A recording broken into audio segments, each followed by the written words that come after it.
The beginning was with the Word. Word is form. When human consciousness, or consciousness, not really, took hue, light, form, and it came through the mother, Virgo. And there was great intelligence in this. And this epoch is the beginning of the fifth root race, the Aryan race, which was the development of the solar plexus, or what you can consider the subtle body of the mental body, the mental plane. And then it progressed the age. And each one of these epochs are hundreds of thousands of years, millions of years of development. And this encompassed, the age of Leo and the age of Cancer and the age of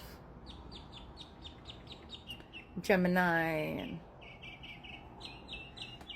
way more than 26,000 years. They're large cycles. It was much larger than that. Like, again, millions of years.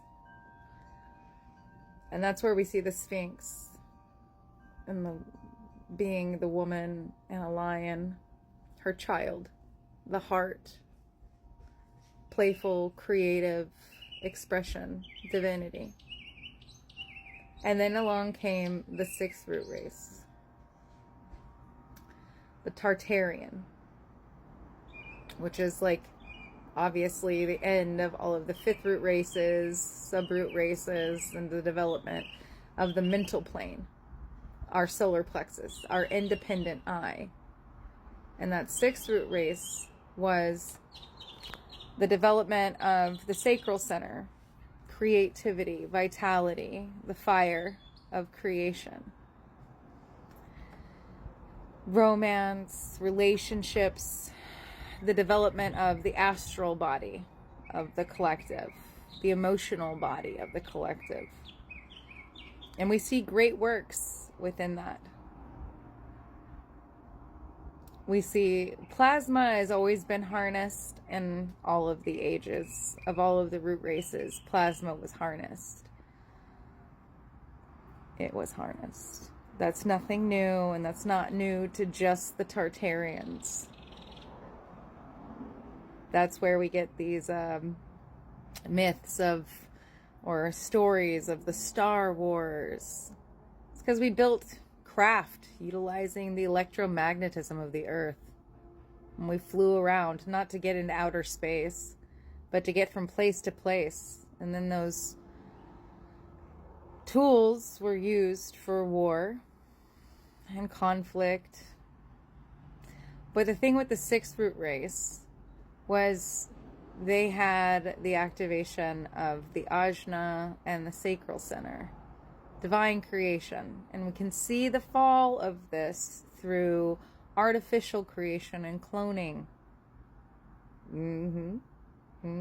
Because they wanted to play God. It's no different than the Atlantis and the fifth root races, where there's gene modification. Anytime they mess with the God code, it resets. It's a reset.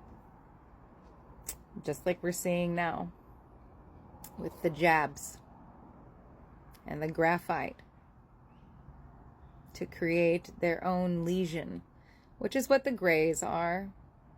They are the failure of humanity that came from the future fall timeline back into our timeline to try to change things and harness and harvest more beings to trap them into the Saturnian system, which is the matrix, which is materialism and form.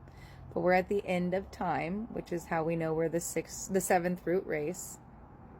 We ended the sixth root race, which was about community, and there was no money. It was trade, and everybody worked in unity, and we didn't need money.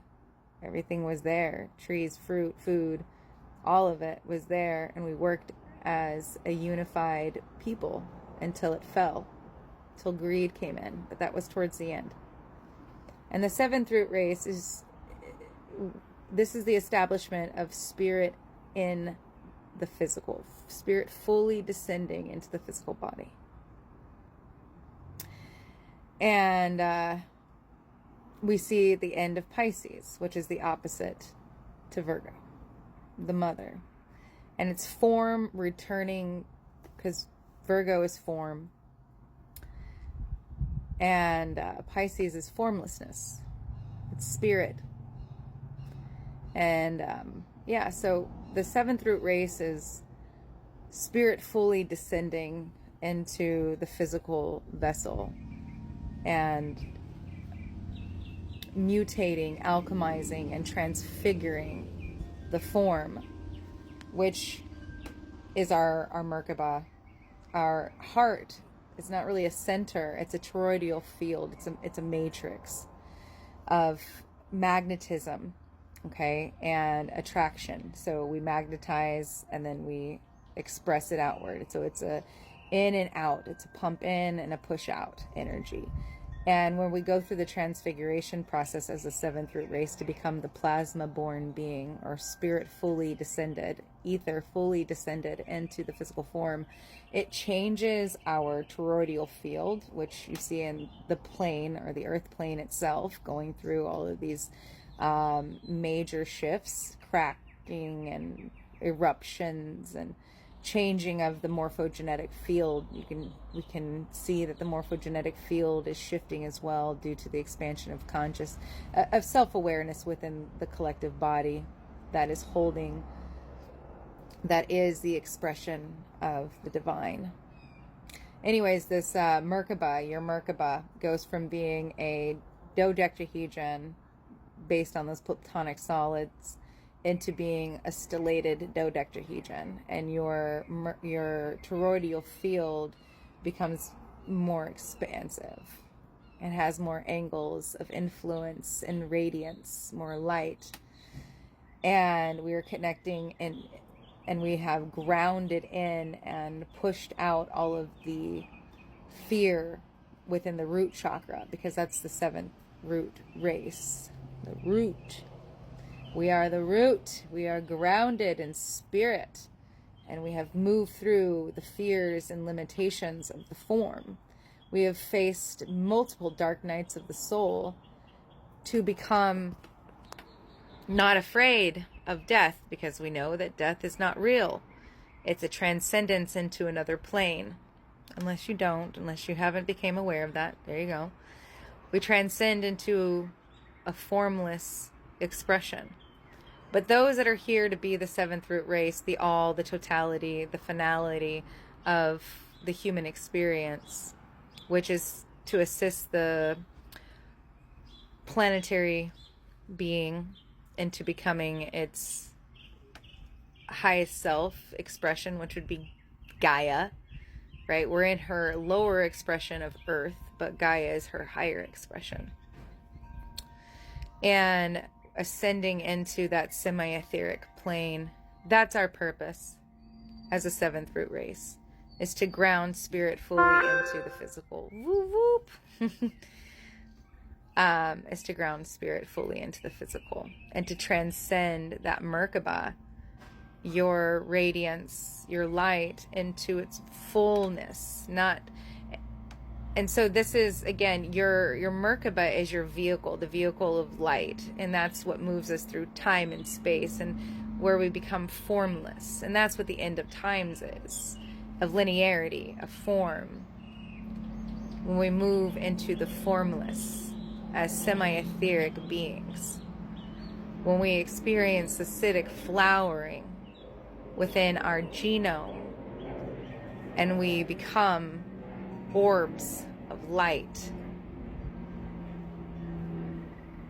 So that's 98% of our DNA, silica, crystalline, liquid, light. So, which is, the fourth state of matter. Where we began is where we end. From form to formlessness.